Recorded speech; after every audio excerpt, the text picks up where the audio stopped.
네, 금요일 장 끝났다고 서둘러 가시면 안 됩니다. 다음 주도 있고 또 이번 주는 무엇이 중요했고 우리가 다음 주까지 봐야 되는 사안이 있는지를 확인해야 되잖아요. 그래서 금요 특집으로 매일 준비하고 있습니다.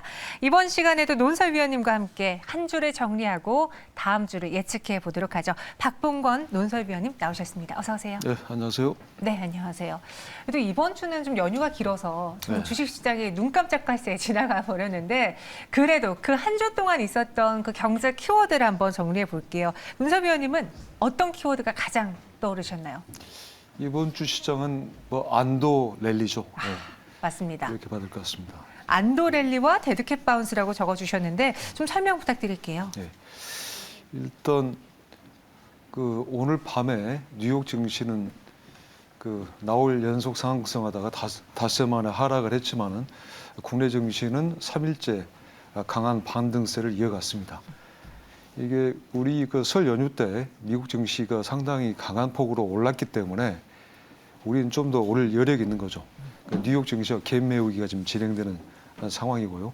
그만큼 저가 메리트가 부각이 됐다고 볼 수 있고, 다만 이거는 기술적 반등이죠.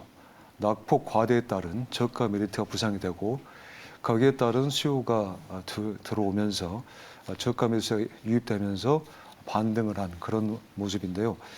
그 하나 긴축에 대한 그 큰 공포가 다소 완화됐다는 게 가장 큰 이유가 될 것 같은데, 우리나라 한은의 금리를 결정하는 금융통화위원회가 있는데, 미국도 우리 한은과 같은 중앙은행 연준인데 연준에서 금리를 결정하는 연방공개시장위원회 FOMC에 참석해서 금리 결정권을 행사하는 연준 이사들이 한 10대 명 되는데요. 네. 그 상당수가 그 금리 인상 폭 자체를 보통 베이비 스텝이라고 그러죠. 아기가 아장아장 걷듯이 어른들은 큰 보폭이지만은 그 아기들이 걷는 보폭은 작기 때문에 베이비 스텝이라고 그러는데 0.25%포인트 정도 금리 인상하는 거를 베이비 스텝이라고 그럽니다. 예. 근데 시장에서 그동안에는 이 0.25%포인트가 아니라 혹시 0.5%포인트를 3월 달에 갑자기 올리는 거 아니냐, 이런 불안감이 컸었거든요. 네. 근데 이런 시장 우려에 대해서 연준 이사들이 그러지는 않겠다. 시장 충격이 있기 때문에. 그래서 긴축 속도에 대한 완화, 그런 공포심이 조금 완화된 데 따른 기술적 반등이 이번 주에 좀 이루어진 것 같습니다. 네, 말씀하신 것처럼 시장이 좀 우려했던 게 한 번에 두 계단을 넘어버리면 어떡할까 걱정했는데 그에 대해서 그럴 일은 없다라고 안심시킨 게 우리 시장의 반등을 유발했고요. 그리고 또 여기서 그 상승 요인 중에 하나가 지금 실적 시즌이잖아요. 그렇죠. 근데 국내 기업들의 실적도 좋았지만 나스닥에서 빅테크 기업들의 실적이 좋았던 게 뉴욕 증시를 끌어올리고 우리 증시도 같이 좀 올린 것 같아요. 네, 맞습니다. 그 안도 랠리가 이어진 게 네. 일단은 낙폭 과대에 따른 저가 매수세 유입, 그리고 방금 말씀하신 실적이 호조를 보였던 점. 그래서 미국 증시가 기술주 실적이 호조를 보이면서 그 반등을 이어갔어요. 근데 오늘 밤 어제 증시에서는 그 나스닥이 큰 폭으로 폭락했지 않습니까? 네. 왜냐하면은 이것도 실적 문제예요. 원래 그 페이스북인데 지금 메타로 이름을 바꿨죠.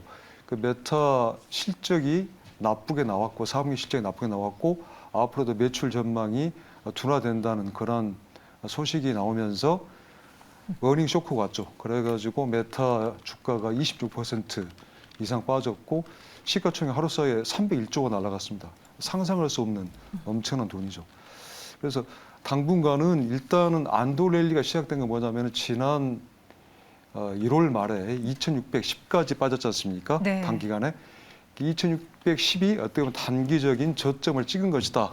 바닥을 확인했다는 그런 좀 그 안도감 플러스 그 낙폭 과대, 이게 겹쳐지면서 올랐던 건데, 이 실적이 지금 가미되면서 더 상승을 했지만은 또 여기 똑같은 거예요. 실적이 나빠질 경우에는 기술주, 성장주의 낙폭도 더 크게 나타날 수 있다는 거죠. 네. 쉽게 얘기하면. 그래서 이 기술주 변동성은 더 커질 수밖에 없고, 왜냐하면 기본적인 악재가 있거든요. 지금 긴축에 대한 가속 우려는 좀 줄어들었지만은 일단 긴축에 대한 우려는 여전히 상존하는 것이고, 거기에다가 시장이 조금 불안한 상황에서 실적까지 나빠지면은 더 큰 폭으로 빠질 수밖에 없고, 대신 반대로 낙폭이 크기 때문에 실적이 좋으면은 더 크게 반등할 수 있고, 근데 그 반등의 폭은 제한적이죠. 왜냐하면은 현재 기존에 있는 가장 큰 악재는 해소되지 않은 상태이기 때문에 네. 이 악재 뭐냐면은 물가 관리예요. 물가 관리. 지금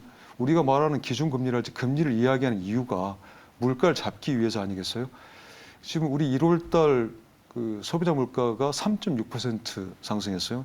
연속 3개월째 3% 이상 상승하고 있는데, 이거는 우리 한국은행의 물가 관리 목표 2%거든요. 이걸 2배 가까이 넘어서는 거기 때문에 금리 인상이 필요할 수밖에 없고, 그래서 1월에 이어서 2월 달에도 하느니 금리를 인상할 개연성이 높다는 거 아니겠습니까? 당연히 금리가 올라가면은 기업 채산성이 나빠지고 가게는 실질 구매력이 떨어지기 때문에 좋을 게 없죠. 근데 이 물가가 잡혀야 되는데 네. 불안한 게 우리뿐만 아니라 OECD 같은 경우도 30년 내 가장 높은 폭으로 금리가 올랐어요. 지난 12월 달에. 유로존 같은 경우도 1월 달 금리가 이건 통계 잡은 이후에 가장 높은 수준 6% 가까이 올랐는데, 그러면 이 물가를 관리하기 위해서는 결국은 금리라는 수단을 사용할 수밖에 없고, 특히 우리 같은 경우는 더 불안한 게 뭐냐면은 지금 전기료랄지 가스료 같은 거는 지금 대선 이후에 4월 달부터 공급량 한꺼번에 올리지 않습니까?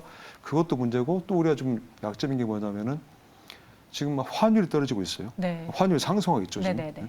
원화 가치가 떨어지고 있는데, 이 환율이 상승하면 상승할수록 수입 물가가 올라갈 수밖에 없어요. 그럼 당연히 또 수입 물가 올라가면은 수입 물가가 우리 국내 물가에 영향을 주고, 플러스 지금 우리가 지난 1월 때도 엄청난 무역 적자를 봤습니다만은 이게 다 뭐냐면 에너지 비용이에요. 지금 원유 가격이 지금 WTI 서부 텍사스산 원유 가격이 $90, 8년 만에 처음 $90 넘어섰고 조만간에 $120 간다는 거 아니겠습니까? 그러면은 에너지 가격에다가 우리 환율도 올라가고 그러면은 물가 압박이 더 커질 수밖에 없죠. 그러면 결국은 금리라는 수단을 쓸 수밖에 없고, 지금 당장은 우리가 시장 충격을 안 주기 위해서 금리를 차분하게 올리겠다고 그러지만은 물가가 폭등을 하면은 가파르게 올릴 수밖에 없는 거죠. 그럼 큰 악재가 될 수밖에 없습니다. 말씀하신 그 실적 안에서 메타 이야기를 해주셨는데, 저 개인적으로 네. 윤석 의원님께 좀 여쭤보고 싶었어요. 메타가 사실 페이스북 그리고 SNS, 인스타그램으로 정말 획기적으로 많은 소비자를 가져갔잖아요. 네. 근데 이번에 문제가 됐던 게 실적도 부진했지만 일일 활성 사용자 수가 18년 만에 처음으로 줄었대요. 네. 지금 이 시장, 특히 이 플랫폼 시장을 완전 끌어당겼던 메타의 시대가 이제 끝나는 건가요? 어떻게 생각하세요? 그 제가 뭐 전문가가 아니기 때문에 알 수는 없지만은 네, 지금 시장에 엄청난 많은 경쟁자들이 생기고 있거든요. 맞아요. 혁신하지 않으면은 지금 엄청난 고기를 갖고 있더라도 바로 뺏길 수 있습니다. 좀 더 나은 서비스, 좀 더 좋은 혁신을 보인 기업한테 갈 수 있기 때문에 아마 그것 때문에 지금 사업의 실적이 나빴던 것도 이유였지만은 앞으로 매출 전망이 더 안 좋아진다는 것. 다시 말하면은 이용자 수가 떨어진다는 이야기죠. 네. 그만큼은 그런 문제가 겹쳤기 때문에 26%는 큰 폭으로 빠졌는데, 근데 하여간 뭐 메타도 있지만은 근데 어차피 기술주 시대가 끝난 건 아니죠. 오늘 보니까 또 아마존 같은 경우는 지금 시간의 시장에서 이제 급등하고 있는데, 맞아요. 지금 실적이 워닝 서프라이즈예요. 그러면은 오늘 밤 시장은 또 나스닥 시장이 또 급반등할 수 있다는 거죠. 예. 네, 계속 플랫폼의 그 왕자 자리가 바뀌고 있습니다. 사실 이전에 우리가 뭐 라디오, 신문의 시대였다가 TV의 시대가 바뀌었다가 이제는 컴퓨터, 스마트폰 계속 바뀌고 있잖아요. 메타의 시대에도 약간 흔들림이 생길까요? 그 점 한번 여러분들 시장은 어떻게 판단하는지 체크해 보시기 바라겠고요. 이번에는 2월 시장을 좀 전망해 보겠습니다. 2월에는 안도 랠리 나타날까요? 우리 시장 어느 정도 바닥 다졌을까요? 예, 바닥을 다진 거는 확실해 보이고요. 아마도 다음 주에는 2,800까지 테스트하지 않을까 싶습니다. 근데 다만 지금 이 외국인들의 매수세를 좀 살펴봐야 되는데요. 최근 3일 연속 주가 큰 폭으로 반등을 했지만은 외국인 매수세를 보시면 되게 이게 크지가 않습니다. 규모가 기본적으로. 이게 왜 그러냐면 이제 환차선 위험이 있기 때문인데요. 지금 우리 환율이 상승하고 원화 가치가 하락을 하고 있고, 이것 때문에 지금 어떻게 보면 지금 투자를 하면은 단순한 주식 투자에 따른 그런 자본 손실 플러스 환차선을 볼 수 있는 그 위험도 꽤 있습니다. 왜냐하면은 계속해서 원화 가치가 하락한다고 가정을 한다고 그러면은 내가 지금 투자를 해서 1년 뒤에 또는 1개월, 6개월 뒤에 다시 달러 자금을 환전해서 가지고 나가야 되는데 네. 계속해서 원화 가치가 떨어진다 그러면 환차선을 볼 수밖에 없죠. 그런 부분 때문에 외국인들이 적극적으로 매수를 하지 못하는 상황이 펼쳐지지 않나 싶고요. 그래서 다음 주 시장은 역시 미국 시장과 커플링이 강화되고 있기 때문에 미 시장 기술주, 성장주 흐름을 봐야 될 것 같고요. 그리고 외국인 매수세가 어느 정도 회복이 될지 거기에 중점적으로 보는 게 좋을 것 같습니다. 네, 외국인 투자자들의 속도도 확인해 보자라고 했고요. 다음 주 증시에 영향을 미칠 만한 주요 이벤트도 정리해 보겠습니다.